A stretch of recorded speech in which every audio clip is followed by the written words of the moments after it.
Hello and welcome back to Idle Kingdom Defense. So today we're still on 9130. Again, I'm not really pushing until the update, but we are going into King's Ruins, so let's get started. And now the castle has 5.2 million base health, so that's nice to see.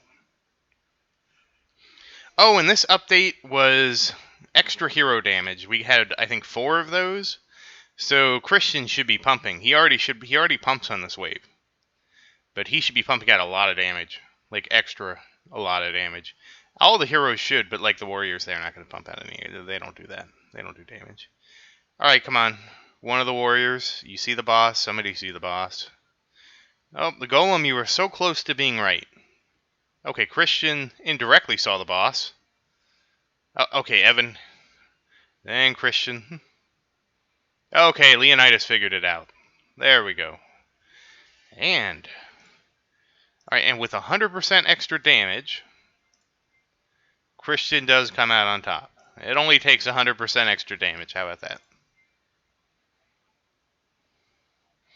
And again, I do still subscribe to the theory that our castle is a boat, and in fact, floats around the ocean and docks places to attack these people. That is the only way this makes sense. And that's also why we just, leave the drawbridge down. Really, when you're under siege like this, the drawbridge is up. The warriors on the field, they know, they either kill everybody and go back inside, or, they die on the battlefield.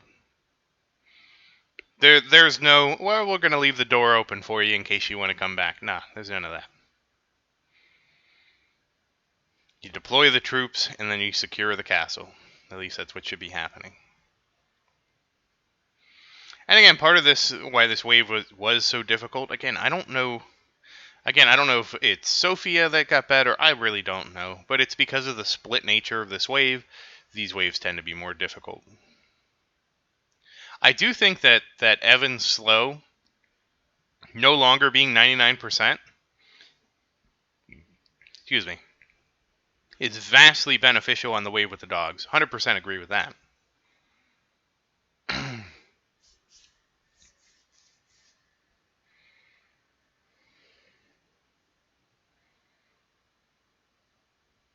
And yep, we're just going to mop this up.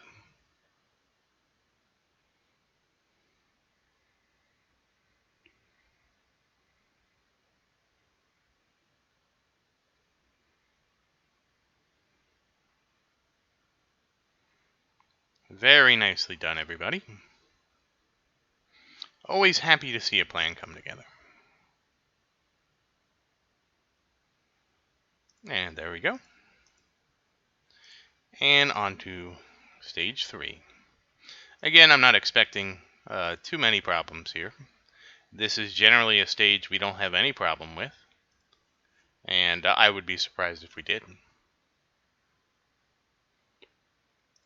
This is one of the few stages that I can say we definitively beat every time, without question.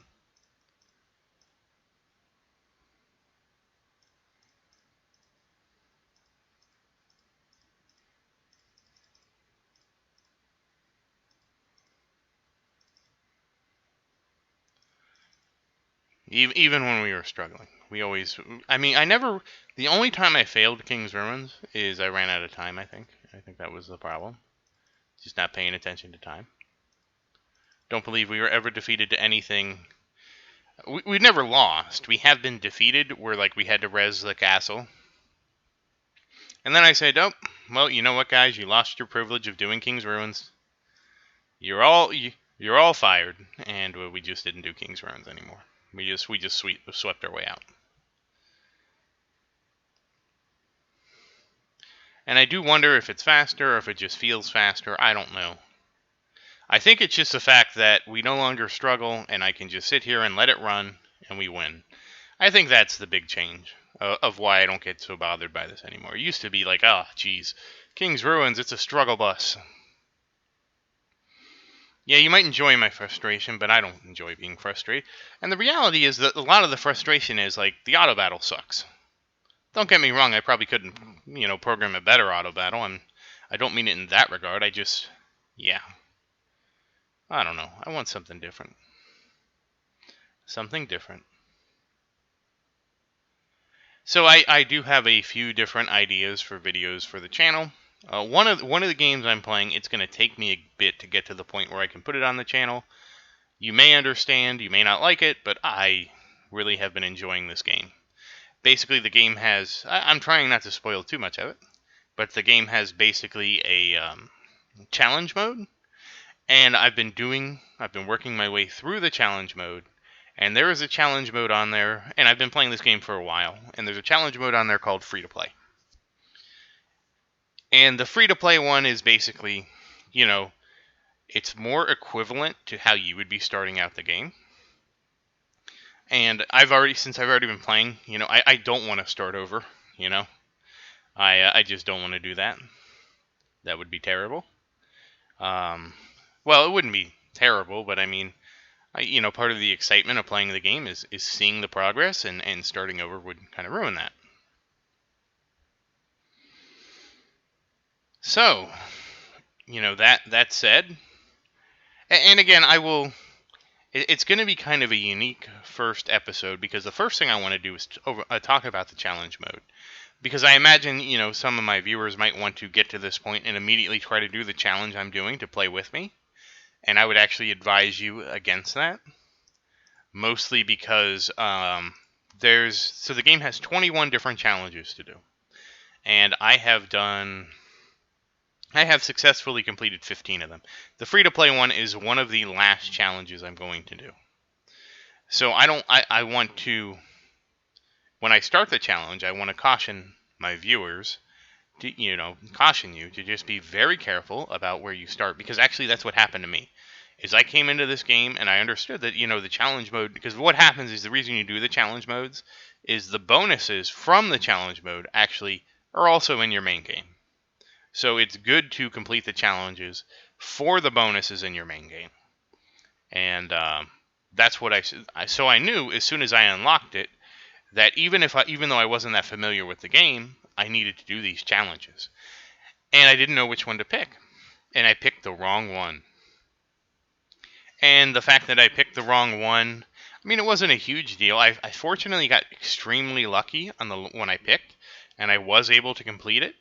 You are able to complete all of them, but with just starting out with the game, this was not a good one to pick, because it sent me to all parts of the game I haven't seen before. It was a bunch of things I didn't know how to do.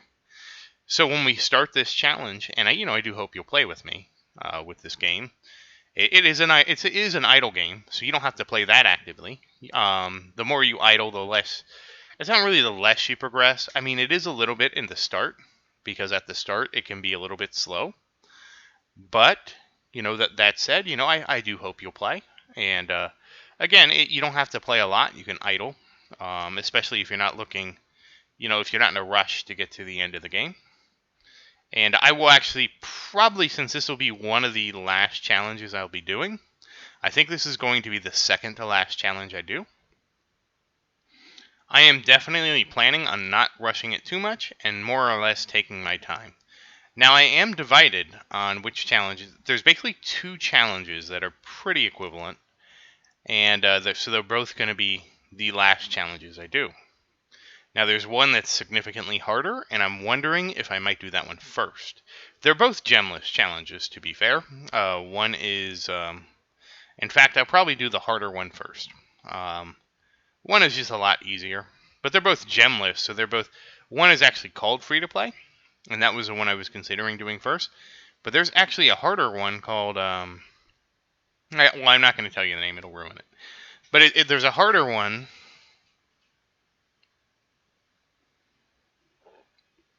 Excuse me. That it just takes you further through the game. And originally my plan was I was going to start the easier challenge, and then when the easier challenge was done, then basically from that point on, how am I going to say that? I was going to just basically, so I was going to do the easier challenge, and by easier I mean it ends earlier. In the progression in the game, it's not really easier in any sense. It just, it's like, it looks like if you're playing Super Mario Brothers, right? there's a challenge that says, if you get an extra live every game if you beat World 6, right? And then there's another one that says, well, you start with the Fire Flower if you beat World 8. Okay? Just pretend the rewards would be a little more equivalent, but just pretend, all right? Just for fun, right? And I was going to do the one challenge first, the shorter one first, and then say when we got to that point, I'm going to start the other challenge, and then I'll resume the videos when I catch up to where we are, roughly. But having this discussion and talking about it while we are smashing King's Ruins, I think I'll just do the... And again, so since I've been playing for so long, the free-to-play challenge gives you extra daily premium currency. Which when I started the game, I'm like, wow, I really want that, but like I have no idea how to do that efficiently. I don't think that's a challenge I should start with, right? After I did my first challenge and kind of struggled through it, I really started looking at things and realized, oh, there's a much more logical progression here than what I did. And I actually don't know why I picked the challenge I did first. I think it was just the game has a lot of very helpful community people, which is very nice. But I had a hard time finding the documentation because a lot of the game revolves around being spoiler free, which is sort of weird because I'm used to the internet where basically everything's out in the open. There's no real spoilers, but this game has a strong spoiler community around that, and that's why it took me longer because I don't care about spoilers, right? Like, especially like an idle game like this, like the difference between me knowing what to do and me not knowing what to do is not knowing what to do. It takes me, 2 weeks to do something, right? And knowing what to do, it's like, oh, okay, I could have done this in 2 days or with this different strategy that I didn't know about because I was unaware of the way the game progressed, right? I don't know if it's because I'm just not a kid anymore or I feel like there's such a time crunch in life anymore or what it is. I wonder about the time strain because that is what makes me always want to follow. If somebody else has already figured out the fastest strategy, right? And this has been true at least for me ever since the internet. I tend to be less experimental. I actually read an article about this that I can't find, and this is one article I read that it really struck a chord with me, and I wish I saved it. I read a lot of news articles and stuff like that just to not really to stay informed of all the terrible things that are happening in the world, but I try to read the more positive news about the new technology we're experiencing and stuff like that, and those kind of things to look forward to, right? I try to. There's a lot of you can easily read the news and find something terrible happening somewhere every day because bad news sells, right? Negativity is what sells newspapers, and that's just unfortunately the way things are. You're generally more willing to remember a negative experience than a neutral or positive one, unless it was an extremely positive one. And I mean, that just makes sense, right? Like, think about it from, back in the day, before we had internet and all that, and, we were living in caves and huts and what have you. It was more important if you ate, like, poison berries and you got sick to your stomach to be, have a very strong negative reaction to those poison berries, right? I would say if you ate some berries and they didn't taste that great and they weren't memorable, your body's much likely less to care about that. Your brain is much less likely to care about that because, these weren't great, but you know what, you didn't die, so whatever. We need to be more concerned about the stuff that kills you. So that's what my theory on why negativity spreads so well is because we're conditioned to look out for threats in our environment, and the news being an organization that basically wants to maximize viewership will sell the thing that sells the most. And it's the same thing with anger. If you wonder why everybody's why so many outrage articles exist online, it's because anger sells. And the more controversial something is, the more money there is to be made from it. That's the reality of things. And it really, it's very eye-opening when you realize that. And again, news companies take advantage of that. Because again, if you post a controversial article and it gets shared everywhere, and the person that wrote it, even if the person that wrote it gets ridiculed, that that it still spreads, right? And it's even better if it's a divisive thing where, it's like that stupid dress that was like, I don't know if you remember the viral image of the dress that half the people thought it was one color and half the people, it wasn't probably that percent, but there were two distinct groups. And this was over something as trivial as how did a dress appear to look in a photo? And yet there were two distinct factions. And if you look at the dress in Wikipedia, it's an optical illusion. An optical illusion that happened on accident. And me personally, I didn't understand the confusion. I mean, to me, you zoomed in on the dress, you looked at one pixel and not the whole picture, and that was the color of the dress. The fact that you were perceiving it to be a different color just meant that, if something was, it's an optical illusion, right? The dress is actually the one color of the pixel. And the fact that if you zoom out and your eyes, well, it's not your eyes, it's your brain changes that because of other sensations in your environment, that doesn't change. I mean, you're just perceiving it incorrectly due to the visual stimuli you're getting. But the importance was that people felt really strongly about one opinion or another. And this was over how a dress appeared in a photograph. And if you really look at that from and that's why it was so engaging, right? If you take a picture of a dress and everybody says, you know what, this dress looks blue, and everybody agrees that this dress looks blue, there's no controversy on the dress and it doesn't go viral. But if you get a dress where some people think it looks brown and other people, I don't remember the color, I think it was gold and like light blue or something like, or dark blue, I don't really remember. But you get something like that where two people, or two groups of people, can have extremely controversial opinions on the same thing and not agree at a logical basis of, hey, if you look at the dress and you zoom in, clearly you can see that the pixels are this color. What is the controversy? You're just perceiving it differently. But I mean, that's to me, that a lot of people probably don't think much of that, but that to me is the greatest illustration of how two groups of people can, and one group can just ignore logic. And I say this as, the guy who clearly is advocating, if you look at the pixels, that's all that matters. It doesn't matter how you perceive the whole image, because that's a fault in your brain.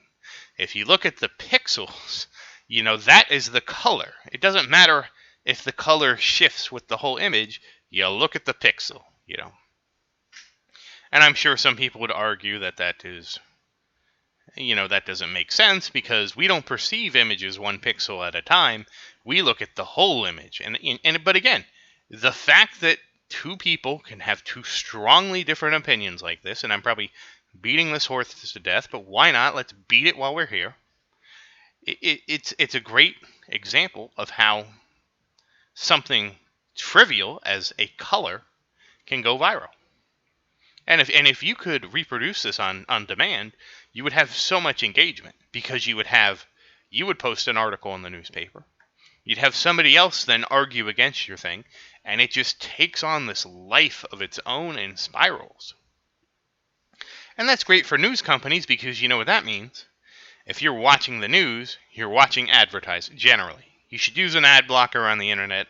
I would recommend uBlock Origin, 100%. I find internet advertising, it used to be much more tolerable, but it is way too intrusive anymore, so that's why I use it. And that is kind of a paradox, right?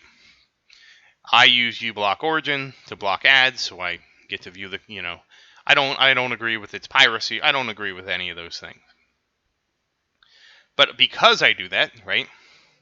because I use uBlock Origin and block ads, that now the people that view ads get even more aggressive advertising, and it becomes becomes a negative feedback loop for worse and worse forms of advertising. But the worse the advertising gets, more people install the ad blocker. I mean, that's just the way the world works. But yes, I do use ad block, and I would recommend you also use uBlock Origin. I also use uMatrix, which allows you to choose what JavaScript runs on a website. It can be very insightful to see how a lot of sites are built on a lot of common JavaScript libraries and stuff like that. Again, I would recommend that too. Regardless, that's what they want. They want you engaged, because if you're engaged in the topic, it doesn't matter if it's the price of tea in China, or what this picture means, or who did this, because at the end of the day, views equal advertising equals revenue. It's a very simple equation, and it is the basis. I mean, it's the basis of this game we're playing right now, right? When I got into mobile gaming, I noticed a lot of games were not as much about the games and more about advertising. And as someone who has basically, I mostly avoid advertising. I use ad blockers on the web. I generally don't watch TV because, again, why would I watch TV? It's full of advertisements, and honestly, I was a fool that thought advertising didn't work on me. In retrospect, I realized that most advertising didn't work on me because it was something I wasn't interested in. But certain advertising really worked on me in a way, and I didn't even realize it. And it was usually like, oh, look at this thing, let's try it, or look at this game, let's play it. I mean, that's how I got involved in these idle games, is I found an advertisement, and that advertisement led me to a game, and that game led me to look for people on YouTube that played it. And that game was Idle Miner Tycoon. I don't recommend you play that game, by the way. I tried it. I had a lot of fun with it. But it was not in my estimation an idle game, and that was part of the problem for me. It turned from what I thought would be a fun idle game into this ridiculously tedious game to play, and that's not even talking about the monetization. And really, the straw that broke the camel's back for me is I had spent some money on the game because I enjoyed it. I don't mind. I bought the ad-free package here. I don't mind giving back reasonably. I understand that software isn't free, and you're either going to pay for it at one of two things. You're either going to pay for it with your time and watching ads, or you're going to pay for it, up front and not have to view the ads. So somebody who doesn't like advertising, if you give me a pay option, it's like, okay, I buy video games. I think this game was... The cost was, to me, relatively trivial. It was like, okay, I could go to Starbucks. We'll use Starbucks. No, we should use the Big Mac index. But I think the Big Mac is like $4, right? And you can take whatever price the Big Mac is in your country. And the price of the game was about 3 Big Macs, so it was a little over 3 Big Macs. So, again, this is a great way to discuss prices for all kind of people. So you consider 3 Big Macs in your country. And basically, I was like, well, not to see advertising anymore. And again, it's a time thing for me, right? When I looked at how many ads I was watching over a specific time frame, and I don't always immediately buy ad-free games, but when I was looking at the amount of advertising I was receiving over the time, I'm like, you know what? I'll buy the ad-free package. Excuse me. But when I did that before with Idle Miner Tycoon, again, I don't recommend you play this game. It's just became way too tedious, way too grindy, way too, hey, you want to avoid the grind here, pay this. They intentionally made the game grindy and less fun to make you pay, and I didn't like that. Hey, our 104th victory. So I need to kind of wrap this up, huh? I guess I kind of ranted a little long here. But what I realized is most of these games, functionally, are advertising simulators. And some are more aggressive than others. And I can't really blame them, right? Nobody wants to, like, this game clearly wouldn't be made for free, right? We don't live in a world where people, like, somebody might do things, oh, we'll ruin Sophia real quick while they finish. People just don't do things generally for free. I mean, sure, somebody might make a game learning, but, you know, games have gotten more and more complex with different graphics and stuff like that, and now, you know, what's the chance that you're going to be able to not only master pixel art, you know, make really good graphics, write a really good game engine. I mean, it's just unlikely. You know, I say unlikely, but it's also going to be, and it's going to take a lot of time for you to develop all those skills too, where you can make a game. So, geez, that wasn't really much. Wow. So, I mean, there's a lot of things. So that's why games have bigger and bigger and bigger teams, right? And anyways, but a lot of these games, as the budget gets bigger, they just turn into advertising simulators. And it's even worse when they basically know the viewership of a game. And I haven't experienced this, but I've heard this from other people, specifically game hopping, that when the games get to a certain decline in viewership, as it were, one of the things that they like to do is just, you know, spam it with all kind of advertising, because you're not watching it anyway. You know, the player base is dwindled to the point where it's like, we might as well stuff this thing full of advertising and, you know, make as much money as we can before everybody quits playing. But yeah, so a lot of mobile games, even if you don't see advertising anywhere else, just have become these advertising simulators, and some of the advertising is even for advertising other games. So it's sort of this interesting feedback loop. But anyways, sorry about that long rant. I hope you enjoyed just hearing my perspective a little bit about the state of advertising and things like that. If you did find any of this information useful, for example, using uBlock Origin because you don't block ads on the web or anything like that, please say something in the comments. And, you know, like and subscribe to support the channel. If you have any questions, you know, again, feel free to ask me. We're playing this game together. I know it's been kind of not a lot going on, but, you know, we're waiting for the Mythic update. And again, I want to emphasize how prepared we are with almost 1.3 million Ascension Zones. So when this update drops, we are going to do a massive update, and I will promise you, I'll do the update, I'll gear the heroes, we'll do King's Runes, and I will then the next day, assuming my schedule works out, I will push. And I will push as hard and as far as I can. So once again, thank you for watching. Please like and subscribe to support this channel. If you have any questions, please never hesitate to ask me. And thank you again. I hope you have a great day.